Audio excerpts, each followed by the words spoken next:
మా ఫ్రెండ్ వాళ్ళు పెద్ద అక్క పెళ్లి అయితే కడప వెళ్ళాం అనమాట 3.5 years బ్యాక్. మళ్ళీ ఇప్పుడు సెకండ్ అక్క పెళ్లి. అప్పుడు ఏ మ్యూజిక్ టీమ్ తో వెళ్ళాము, ఇప్పుడు కూడా అదే మ్యూజిక్ టీమ్ తో కడప వెళ్ళట్లేదు కానీ హైదరాబాద్ వెళ్తున్నాం అనమాట రిసెప్షన్ కి. ఇంక మేము వెళ్ళాల్సిన ట్రైన్ అయితే వచ్చేసింది. సో మా టీం అంతా ఇంకా లగేజ్ తీసుకుని ట్రైన్ అయితే ఎక్కేస్తున్నాము. నైట్ అంతా జర్నీ చేసి నెక్స్ట్ డే మార్నింగ్ 10:30 కల్లా ట్రైన్ దిగిపోయాము హైదరాబాద్ లో. ట్రైన్ దిగి చూసేటప్పటికి షాక్ అయిపోయాము ఈ జనాలను చూసి. మా దగ్గర ఉన్న లగేజ్ తో ఎంత మంది దాటుకుని ఎప్పటికి వెళ్తామో అర్థం కావట్లేదు. బట్ ఏదోలా కష్టపడి జనాలు దాటుకుని బయటకైతే వచ్చేసాము. ఫ్రెష్ అవడానికి రూమ్ కి అయితే వచ్చేసాం అనమాట. అంటే ఈవినింగ్ కదా రిసెప్షన్.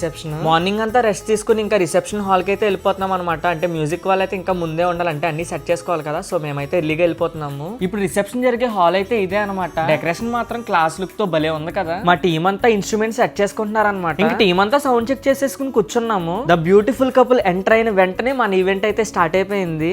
ఇంకా ఈవెంట్ కంప్లీట్ అయ్యేంత వరకు అనేక పాటలు పాడి ఈవెంట్ అయితే ఎండ్ చేసేసుకున్నాము. తర్వాత రూమ్ కి వచ్చేసి లగేజ్ అంతా తీసుకుని మళ్ళీ మన రిటర్న్ జర్నీ అయితే స్టార్ట్ అయిపోయింది రాజమండ్రికి. ఈవెంట్ ని సక్సెస్ఫుల్ గా కంప్లీట్ చేసుకుని ఇంటికైతే రిటర్న్ అయిపోయాము. మీ ఇంట్లో కానీ చర్చెస్ లో కానీ ఎలాంటి క్రిస్టియన్ ఈవెంట్స్ కైనా నన్ను పిలవాలనుకుంటే ఖచ్చితంగా కింద ఉన్న నెంబర్స్ కి కాంటాక్ట్ అవ్వండి. ఒకవేళ మీకు కావాలనుకుంటే యూట్యూబ్ లైవ్ ప్లస్ మ్యూజిక్ కూడా మనం ప్రొవైడ్ చేస్తాం ఆల్ ఓవర్ ఏపీ తెలంగాణలో. మళ్ళీ నెక్స్ట్ వీడియోలో కలుద్దాం. Praise the lord. బాయ్.